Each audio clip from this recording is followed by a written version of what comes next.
So what happens to this part of batteries once? Well, once the thing you're is, the done with guys over discharge the batteries. I find especially the gel batteries that seem to come in, the batteries are identical, they just come in with different names on them. But I mean, they essentially the same battery. Even down to naming FM100AX. Why is ZX? I don't know. But they all seem to, a lot of these gel batteries, I think they're all made in the same factory. Are they Chinese batteries? Somewhere.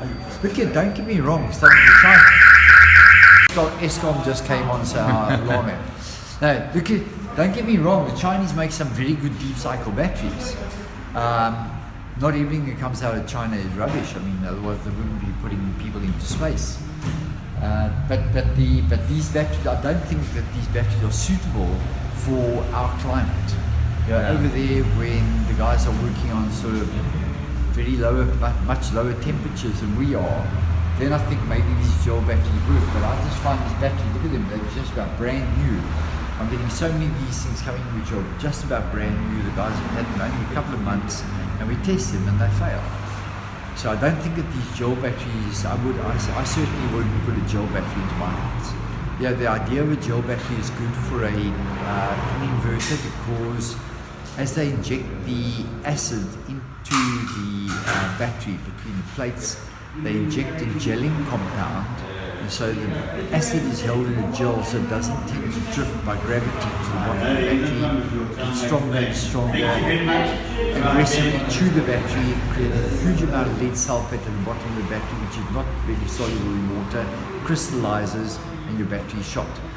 The crystal will push the plates together because it swells, the battery takes up more space than the acid dissolves in the water and the dense lead and lead dioxide, so it actually pushes the plates together. And B, you're just losing active material, so your 100 amp hour becomes an 80, a 60, until eventually there's just not enough energy to do what you want it to do.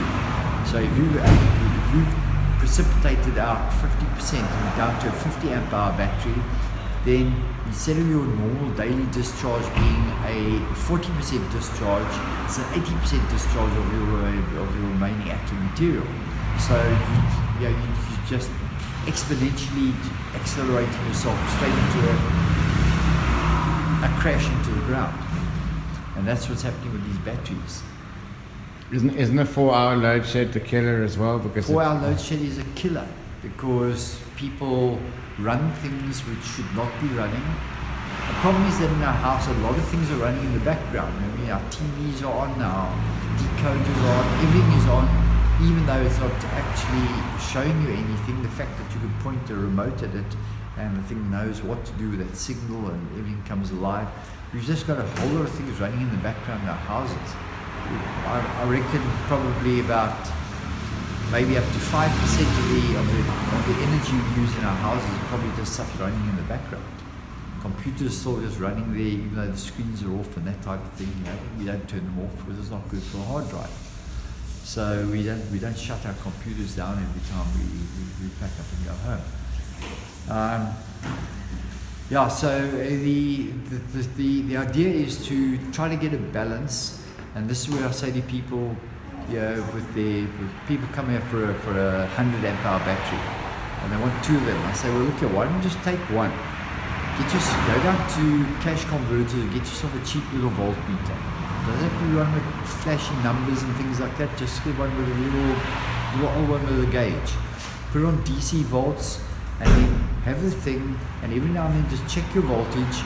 And when it gets down to 11.9. Just see how much time you've been watching the TV with your decoder, etc., so that you know when to change your lights to LEDs if you can, because they give you a huge amount of light with very, very little current.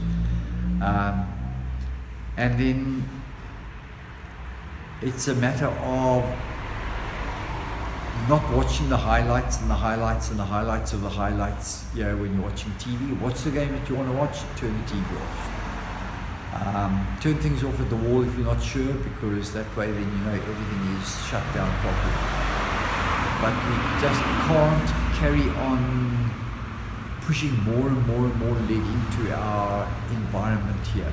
The good Lord knew what he was doing when he put lead thousands of feet below the surface. we think we're so clever, we go and we mine it out, and nobody's putting it back below the ground because it's a valuable metal. But the waste, every process you do, there's a certain amount of waste. Even though we recycle 7,700 batteries every single day of the year in our plant in East London, there's a certain amount of waste, just washing the hands, washing the floor at the end of the shift, washing the machinery, and that all that lead is getting into the water system. Nobody can take it out. It's just not viable to take it out, and that is why it's a cumulative heavy metal builds up in your brain and it chews out, and you end up with dementia. In fact, mercury is the biggest one, then cadmium, then lead. All the metals we use for rechargeable batteries give us dementia. So we've really got a problem with this battery age into which we've been thrust without any education from anybody.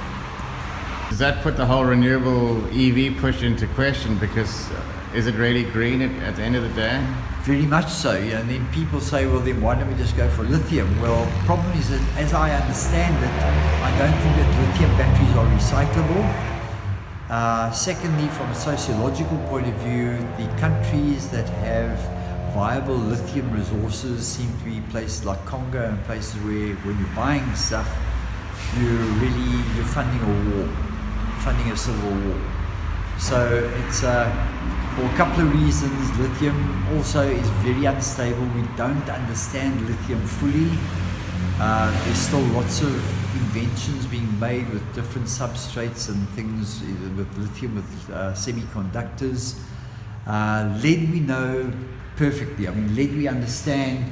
We've seen the reaction through electron microscopes. We know, for example, that the sulfuric acid, the H2SO4, breaks down into HSO4- and H+. So we understand the process of a lead acid battery almost completely. Well, as much as we think we need to. Lead, unfortunately, is very poisonous. Lithium. People say to me, well, lithium, why not lithium? Yeah, they use lithium to treat things like depression and things like that. I say, not in the form that you're going to find it in a battery. When you punch a battery, it just self-ignites. The same as I say to people when they talk about acid. Yeah, I say to them, do you use salt on your food? And they say, yes. And I say, well, do you drink water? And they say, yes. Well, that's hydrogen and sodium chloride. I said, would you drink a mug of sulfuric or of hydrochloric acid? And I say, well, of course not. It just eats through whole straight through from here down to my toes. I say, well, that's the point, is that the chemical composition of the lithium in the lithium ion battery will kill you. It's not anything like the lithium that you'll find in the tablet you take for your depression. So people have the wrong notion of what things are. There's a lot of stuff that people say, for example, on YouTube, on the internet, on Facebook. People claim to be able to just wash out their batteries with a bit of bicarb and that sort of thing. What it really does, unfortunately, when you empty out your battery, any degree to which your battery is flat means you've got lead sulfate. The PbSO4 that you see on the wall there, which is not really soluble in water and tends to crystallize, which is what pushes the plates together inside the lead acid battery when it goes flat. The lead sulfate, unfortunately, when you pour out things, you're pouring out your lead and lead dioxide plates as well as your acid. So your plates will then be very much thinner, whatever you've got left, and ultimately you're going to have no lead anything left, and your battery will be dead. Take it as security. And so the battery will be dead because you'll have run out of, you'll have poured out your active material. What they're doing when they do that is they're pouring out the active material, they put a bit of bicarb in, it just takes a little bit of, just takes the scale off, they might have formed on the plates of lead sulfate scale off there, but the result is that you've got very much less lead, and of course you're then going to replenish the sulfuric acid, but then your ratio of sulfuric acid to lead is far too high. Ultimately, if a battery is constructed properly, your amount of sulfuric acid should exactly match the amount of lead and the amount of lead dioxide. the acid is too concentrated, you're going to eat away your plates aggressively, and you're going to cause premature precipitation of things. So even though you put in the right concentration of acid, though, it is out of proportion, and at the end of the day you'll be left with a lot of sulfuric acid left in the water once you've dissolved all your lead and lead dioxide, or should I say reacted all your lead and lead dioxide with the acid to release the energy. So basically, bottom line is that lithium, I don't know enough about it, that's why I don't sell it. I only sell things that I understand. And lead acid batteries, we've just got to concentrate on, even if they're deep cycle batteries, the point of a deep cycle battery is that the discharge curve, in other words, the way the voltage drops compared to the amount of energy you've taken out of the battery is different. Cranking battery will give you high power, but the curve will drop very quickly. In other words, you'll drop below 10.6 volts, which is what we don't want to do with a cranking battery. It will drop below 10.6 volts.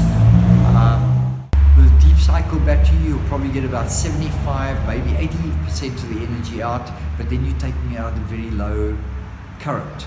So you're getting a long, slow discharge, but you're getting far more of the energy out of the battery before you hit maybe your critical voltage of your electronic equipment. A motor car battery is a very easy thing to test because we can simulate a 15-second drain on the battery like a starter motor, whereas a deep cycle battery takes many, many hours. You have to put a 5 amp lamp on it, measure the voltage, measure the current every 15 minutes, and check the discharge of that battery that the customer has against the discharge battery that I've taken, new batteries over the years, and I've bought new batteries that I've discharged completely, just to have a comparison so I can give some sort of scientific information back to a customer when a customer has a complaint. Did you see what's the next evolution of battery technology? Any greener things out there? I'm seeing people talking about lead carbon, which they say is a much better battery. I don't know too much about it, but primarily we're still tied up to the concept of a heavy metal and an acid or an alkali. You can react, for example, you can make a battery like the ancient Egyptians made batteries using iron and copper and vinegar. But it gave you a resulting salt on the other side of the process, where we're dealing with lead sulfate, which we can then electrolyze while it's in solution before it crystallizes. Once it crystallizes, that amount of the battery is dead. But while the lead sulfate salt is in solution, we can put current through the other way, which is what your alternator does in the motor car, which your charger does at home or here. And then you break down the lead sulfate back into lead and lead dioxide and sulfuric acid. So basically a battery is just a plastic container, in other words an acid-proof container, which has got two connections on top, so you can actually source the positive and the negative of the battery. And inside you've got lead dioxide and sulfuric acid, which react together to release energy. It's an exothermic reaction, but we take the energy out as electricity instead of heat. And if you had to take a drop of sulfuric acid and just put onto lead or lead dioxide, it would just bubble and give you heat. But if you take two different metals and put acid touching both surfaces, you can draw the energy off that as electricity because you get a voltage. And a voltage is your electrical pressure, and the pressure is what drives the current, and the current is what carries the energy. And that's how batteries and electricity work with direct current through a battery. And the recycling of electric car batteries, that must be another nightmare. Absolute nightmare, because the handling of them, I mean, they're absolutely huge. Unless people are going to start bringing out batteries in sort of modular form. I know, for example, forklifts, you've got to have another forklift to put the forklift battery into the electric forklift. So all you're doing with electric cars, unless you are using solar panels, unless you're using a water wheel, unless you're using a wind farm type of arrangement with a generator. Unless you're using natural sources to actually create the energy or to source the energy from the environment, as long as we are recharging from fossil fuels or we are recharging from Eskom, which is using primarily fossil fuels in this country, as long as we're doing that, we're not solving the problem. In fact, we're aggravating the problem, because if I measure the battery, for example, needs 1 amp hour of energy, I have to put 1.5 amp hours of energy through that battery to recharge it fully, because you have about a 30% loss of energy to heat and electrolyzing the water into oxygen and hydrogen. You're not only electrolyzing the lead sulfate back into lead and lead dioxide and sulfuric acid. The problem also with lead acid batteries is every now and then they explode. If you have a look over here, mighty explosion when it starts throwing great big chunks of lead and plastic around like that. They blow themselves to pieces, they injure people, they take their eyes out, they take their heads off, because it's like a bomb. Yeah. You've got a huge amount of energy in a small place, and if you get a spark inside there, which can happen, especially with older technology batteries, or if your charging system is overcharging, because then it will create a lot of heat which will evaporate the water. There is a small amount of evaporation, or not evaporation, there's a small amount of loss of water due to the electrolysis process that you're trying to break down the lead sulfate, but it also breaks down the water into oxygen and hydrogen, which is the source of the explosion, because the top of the battery is full of 2 parts hydrogen, 1 part oxygen, because you electrolyze water, H2O, into its base gases.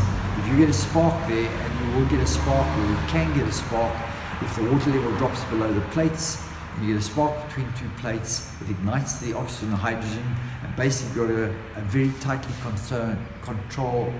contained Hindenburg explosion, and that just throws the whole battery to pieces. I had one explode outside my shop on the main road when I was in Mowbray, and a second or so later you actually could feel on your clothing, you could actually feel the echo of Devil's Peak. It was that loud an explosion. People ran for cover, they thought it was a car bomb explosion. If that does explode in your car, you open the bonnet as fast as you can, you get a hose pipe or jugs of water as fast as you can, and just throw water everywhere. Don't worry, everything's going to get wet. But if you don't do that, the acid will eat off your paint, and then everything will rust. And if you want to get that fixed, you've got to pack out your whole engine, your gearbox, every bit of wiring, every component, every fitting, every connector under the bonnet of your car. And when they then got to they've got to wash it, they've got to neutralize it, they've got to reprime it, they've got to respray it, and they will not guarantee your car will not rust, because they cannot guarantee that they've got into every single square millimeter of metal to wash it and to prime it and to spray it, because under the bonnet of your car, for example, even the bonnet itself has got cross struts which are structured by bending metal to get a little bit of structural strength in them, and you cannot get inside those things and be absolutely sure that you've painted everything and coated it again, so they will not guarantee your car will not rust. What's the major cause of a battery explosion? Battery explosion mainly is from alternator overcharging, with the voltage regulator not working. And with old batteries, you used to have to come in. There are a lot of old batteries, there are a lot of old technology batteries on the market. We have a very low resistance battery, because we actually smelt pure silver into our lead to make it low resistance. The same way as they found after Hindenburg, somebody woke up and realized that you could use helium, which doesn't burn, to make a balloon and get 95% as much lift as you get from hydrogen.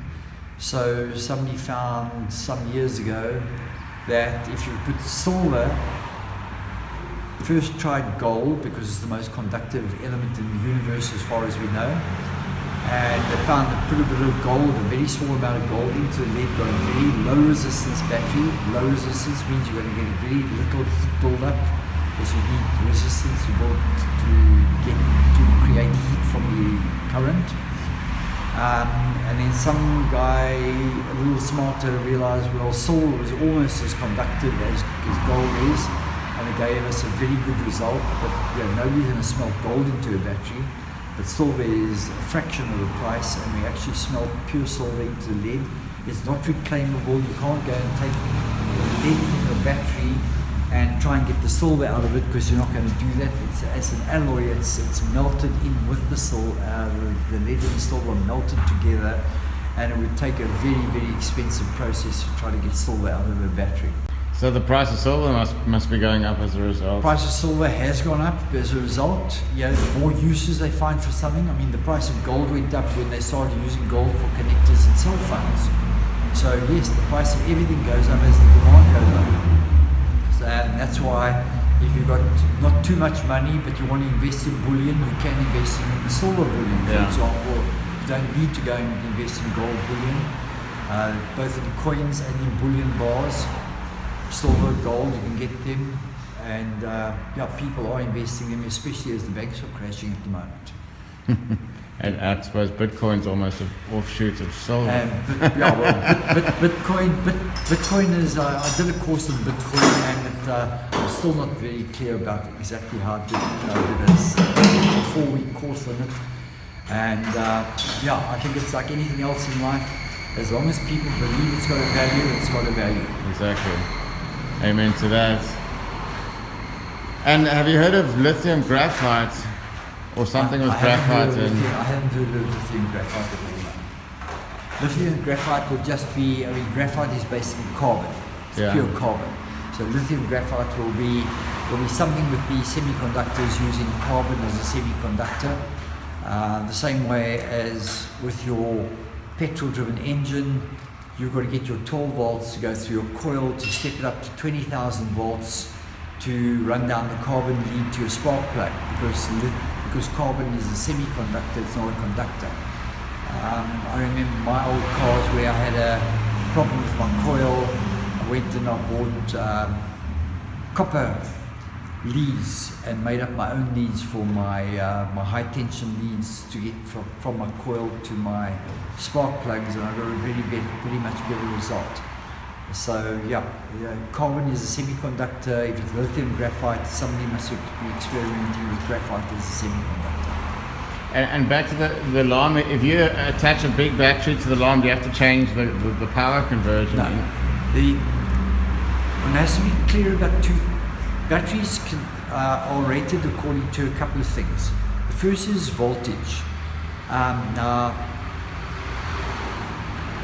a lead acid battery, lead dioxide, sulfuric acid will give you 2.1 volts. Doesn't matter how big it is, how small it is, you take that combination, you take a drop of lead, a little piece of lead dioxide, and a drop of sulfuric acid touching both surfaces, you will get 2.1 volts. That's what the good Lord gives you. So the voltage is set by which metals you've got and which acid you're using. If you put 6 of them in series like we do for a motor car, you get a 12.6 volt. From the old time when people used typewriters, they couldn't print to the page. It was more convenient to type 12 volts. 12 volts is actually pretty flat. When you consider 12.2 volts is 50% charge, if a battery is 12 volts is actually less than 50% on the standing voltage of the battery. So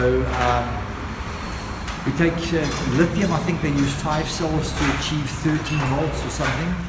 So it depends on the structure of the battery, that's what to do it. Now the voltage is your electrical pressure. So it doesn't matter, I can use I can take a battery like this over here. I can take a battery, if you look at the top over here.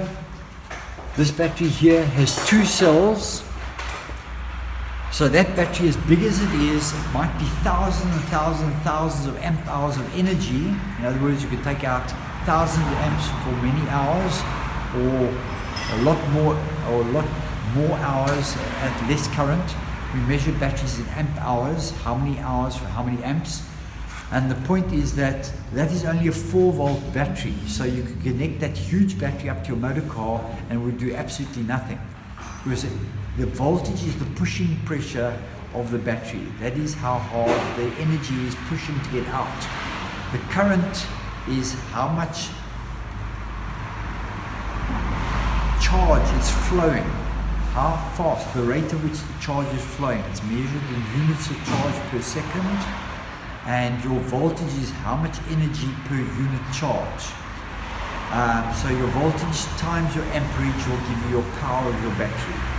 So 1 volt times 1 amp equals 1 watt, and that determines how the structure of the battery, the way the plates are laid out, will determine how much current you can draw from that battery, assuming that it's not going to drop below 9 volts.